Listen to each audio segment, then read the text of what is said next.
कॉर्डशी संबंधित 3 वेगवेगळ्या प्रॉपर्टी बघणार आहोत आणि त्याच्यावर एक काय करणार आहोत, उदाहरण घेणार आहोत. तर पहिली प्रॉपर्टी आपण बघूया की हा समजा हे आपलं सर्कल आहे आणि हा त्याचा मध्यबिंदू आहे, सेंटर आहे. आणि नंतर ए बी ही काय कॉर्ड आहे किंवा त्याला जीवा म्हणतो. समजा इकडनं जर ह्या सेंटर पॉईंट मध्यबिंदूपासून जर मी या कॉर्डला जर परपेंडिक्युलर काढला म्हणजे लंब टाकला तर आपला कुठे होतो सी, म्हणजे इथे 90 अंशाचा कोन होणार आहे किंवा 90 डिग्री कोन होणार आहे. आणि जेव्हा आपण परपेंडिक्युलर काढतो तेव्हा हा तो बायसेक करतो, ह्या कॉर्डला काय करतो, बायसेक करतो. बायसेक करतो म्हणजे काय करतो, तर एसीची आपण लांबी अंतर मोजलं आणि सी बी मोजलं तर दोन्ही काय असणार आहे, एकरूप असणार आहे. म्हणजे दोघांची व्हॅल्यू काय असणार आहे, सेम असणार, अंतर काय असणार आहे, डिस्टन्स सेम असणार आहे. म्हणजे त्याच्यावरून आपण काय सांगू शकतो, जर इक्विडिस्टन्स असतात म्हणजे कुठून असतं असं जर सेंटर पॉईंट आपण हे केलं ना, म्हणजे सेंटर पासून जर कॉर्डवर जर बायसेक्ट केलं म्हणजे 90 डिग्रीचा अँगल बनवला तर काय होणार आहे, तर तो ह्याला ए बीला बायसेक्ट करतो. ए बीला काय करतो, तो बायसेक्ट करतो. म्हणजे काय करतो, तर एसीची जेवढी किंमत असणार, अंतर असणार, ते तेवढी लेंथ काय असणार आहे, सीबीची असणार आहे. किंवा उलट पण आपण बघू शकतो. समजा एखाद्या ट्रायंगल मध्ये हे कॉर्ड आहे आणि समजा आपण काय केलं, हे कॉर्ड असं केलं की हे आहे ना, हा मध्यबिंदू याचा, ह्या कॉर्डचा मध्यबिंदू आणि सेंटर काय केलं आपण एकमेकांना जोडलं तर डेफिनेटली तो काय असणार आहे, परपेंडिक्युलर असणार. उलट कॉन्व्हर्स म्हणजे आपण काय करतो, परपेंडिक्युलर हे केला म्हणजे लंब टाकला एबी वर तर काय करतो, तो त्या कॉर्डला काय करतो, इक्वल याच्यामध्ये बायसेक्ट करतो किंवा इक्वल हे जेवढं आहे तेवढंच हे होणार आहे. त्याच्या बरोबर उलट काय, हे दोन्ही सेम असतील डिस्टन्स समजा आणि त्याच्या मिड पॉईंट पासून समजा आपण ओ सेंटर जोडलं तर हा काय असणार आहे, त्याचा परपेंडिक्युलर असणार. मग याच्याशी रिलेटेड आपल्याला एक्झाम्पल आली तर सॉल्व्ह करता यायला पाहिजे. दुसरा काय बघा प्रॉपर्टी, समजा इथे 2 कॉर्ड आहेत, ए बी आहे आणि सी डी आहे आणि आपल्याला सांगितलंय की हे जेवढं डिस्टन्स आहे ना, समजा हे 6 आहे किंवा आपण हे कन्सिडर करूया 4 आहे, हे पण 4 आहे.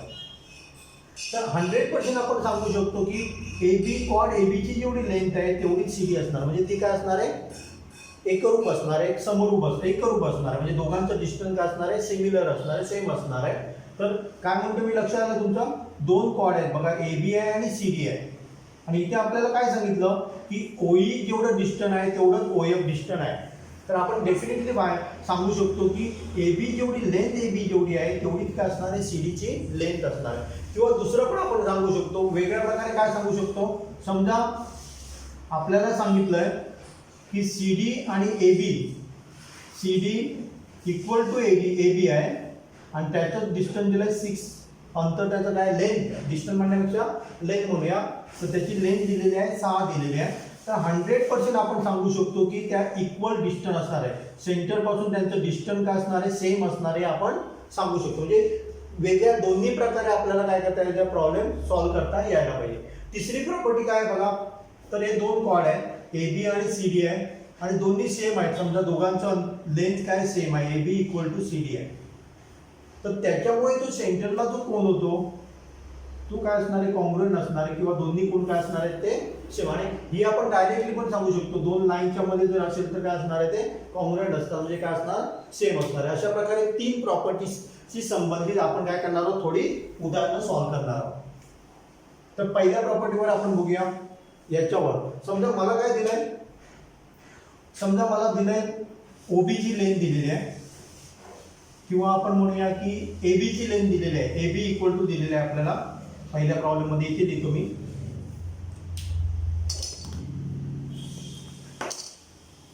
ए बी दिलेलं आहे आपल्याला.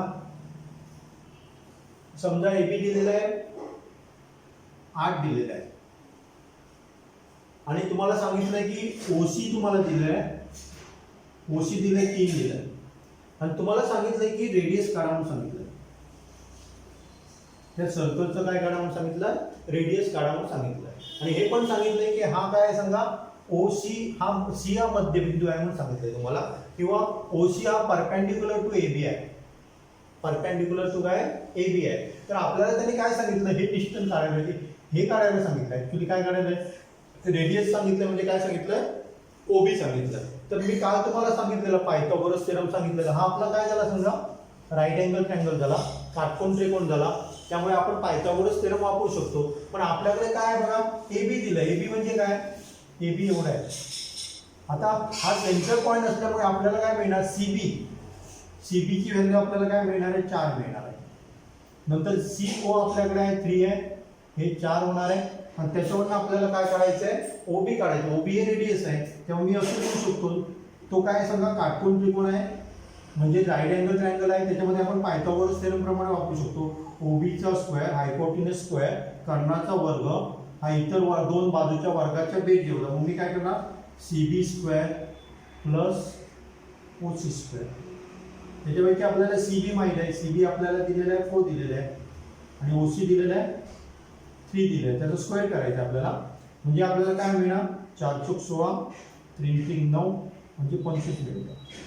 पण ओबीची व्हॅल्यू, ओबी स्क्वेअरची व्हॅल्यू 25 आहे, त्यामुळे आपल्याला काय मिळणार, ओबी इक्वल टू काय मिळणार आहे, 5 मिळणार आहे.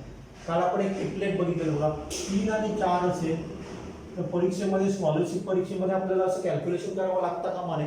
तर 3 4 आहेत नाही, डेफिनेटली हायपोटेनस काय असणार आहे, 5 असणार आहे. आपल्याला काढता आहे, फक्त तुम्हाला समजावं कसं काढलं त्याच्यासाठी हे दिलेलं आहे. पण आपण काय करणार आहे, मी तुम्हाला सगळे ट्रिपलेट देऊन पण देणार आहे, जमलं तर तुम्ही पण काढा. पण 2-3 लेक्चरमध्ये मी तुम्हाला ते सगळं देऊन देणार आहे, जेणेकरून तुम्ही काय करायला पाहिजे, नुसतं सांगितलं हे बाबा 3 आहे, हे 4 आहे, हे 5 आहे, हे कॅल्क्युलेशन मला करावं लागतं का माने. आता समजा अशाच प्रकारचा मला दुसरा प्रॉब्लेम दिलाय, तेच मी सेम घेतोय. समजा मला काय सांगितलंय की त्याने रेडियस आहे ते 10 सांगितलंय, रेडियस आहे ते आपल्याला काय सांगितलंय, 10 सांगितलंय. नंतर त्या कॉर्डचं सेंटर पासून जे डिस्टन्स आहे ते त्याने सांगितलंय, म्हणजे आपल्याला ओसी दिलेला आहे 6 दिलेला आहे. तर त्याच्यावरनं मला त्याने काय सांगितलंय, तर एबी ची लेंथ काढा म्हणून सांगितलंय मला.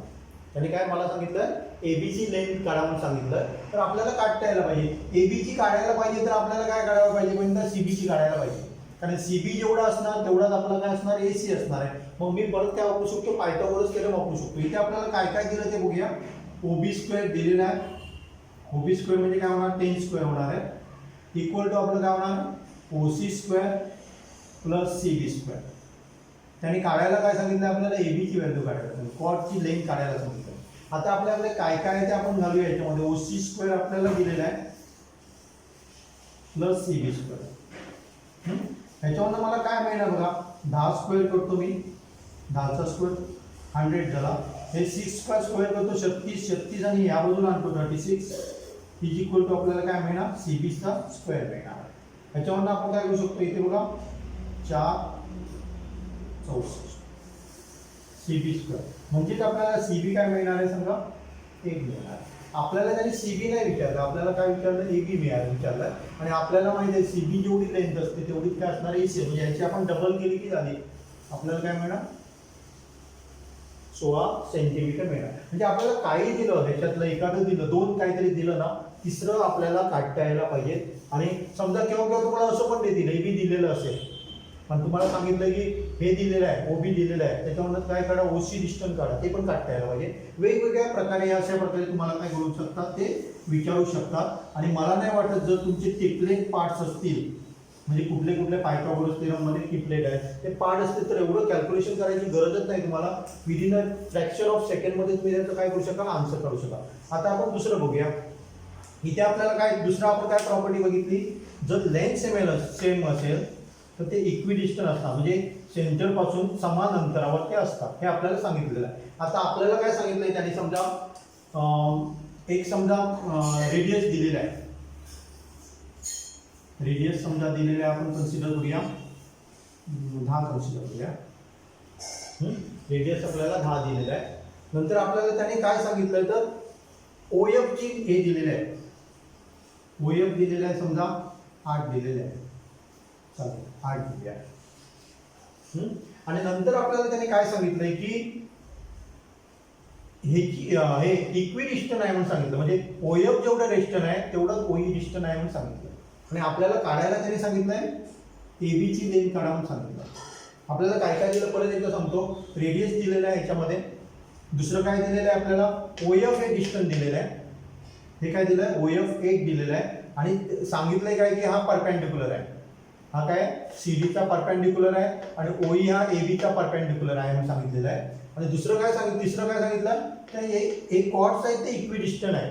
जेव्हा इक्विडिस्टंट असतात तेव्हा त्यांची दोघांची लेंथ काय असणार आहे सेम, म्हणजे सीडी इक्वल टू काय असणार आहे एबी असणार आहे. आपल्याला ते काढायचं आहे. तर आपण काय करणार आहे बघा, पहिले तर मला हे काढावं लागेल, याची लेंथ काढावं लागेल. याची जेवढी लेंथ असतात तेवढी त्याची असणार आहे, कारण ते काय असणार हे इक्विडिस्टंट आहे. त्यामुळे याची काढली की ऑटोमॅटिकली मला याची मिळणार. मग मी काय करतो बघा, माझ्याकडे काय काय माहिती आहे बघा, मला रेडियस माहिती आहे. हिचं जर आपण कनेक्ट केलं, हे जॉईन केलं तर हे आपलं रेडियस आहे, म्हणजे आपल्याला ओडी स्क्वेअर माहिती आहे. पायथागोरस थेरम वापरणार मी परत, equal to O F square plus F D square. आपल्याला रेडियस दिलेलं आहे 100, हे 10 स्क्वेअर म्हणजे 100 होणार आहे, हे 8 स्क्वेअर आणि एफ डी स्क्वेअर आपल्याला काढायचं आहे. तर 10 स्क्वेअर म्हणजे 100 झाला, मायनस हे मी डायरेक्ट आणतो बघा 64 होतात, इकडे आणतो equal to F D square. हे जर मायनस केलं तर आपल्याला काय मिळतं 36.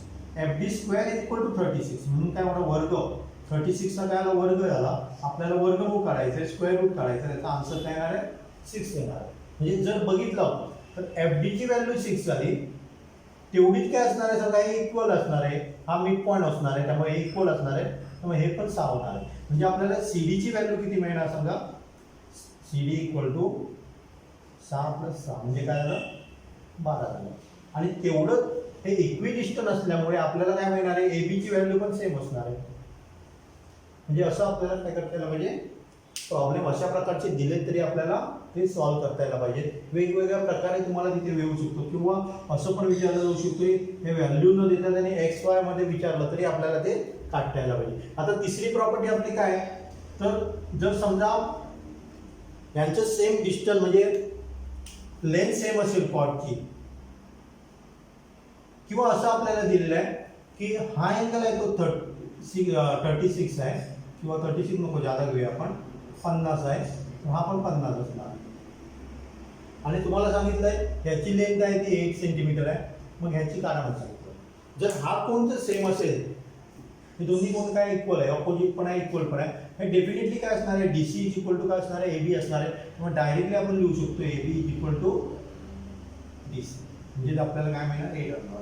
जर आपल्याला तिन्ही प्रॉपर्टी हे परफेक्ट असतील तर डेफिनेटली कुठलाही प्रॉब्लेम दिला आपल्याला तर आपण काय करू शकतो काढू शकतो. त्याच्यासाठी परत एकदा मी तुम्हाला विनंती करतो की काय करायचं आपल्याला टिपलेट्स पार्ट करायचे आहेत. इथे मी 3 टिपलेट 2 देतोय बघा, 3, 4 आणि असेल तर काय असणार आहे 5. म्हणजे आपल्याला समजा 3 आणि 4 कुठेतरी मिळालं तर त्याचा हायपोटेनस 5 असणार आहे, किंवा आपल्याला हायपोटेनस दिला आणि एक साईड दिलेली आहे, बाजू दिलेली आहे, तिसरी साईड डेफिनेटली 3 असणार आहे. दुसरं एक सांगतोय बघा 6, 8 आणि 10 आपण जे बघितलंय, म्हणजे एक बाजू 6 असेल दुसरी बाजू 8 असेल तर त्या राईट अँगल किंवा काटकोन त्रिकोणात हायपोटेनस त्याचा काय असणार आहे 10 असणार आहे. किंवा उलटं पण दिलं, समजा हायपोटेनस दिला आणि एक बाजू दिलेला आहे तर तिसरी बाजू काय असणार आहे डेफिनेटली 8 असणार आहे.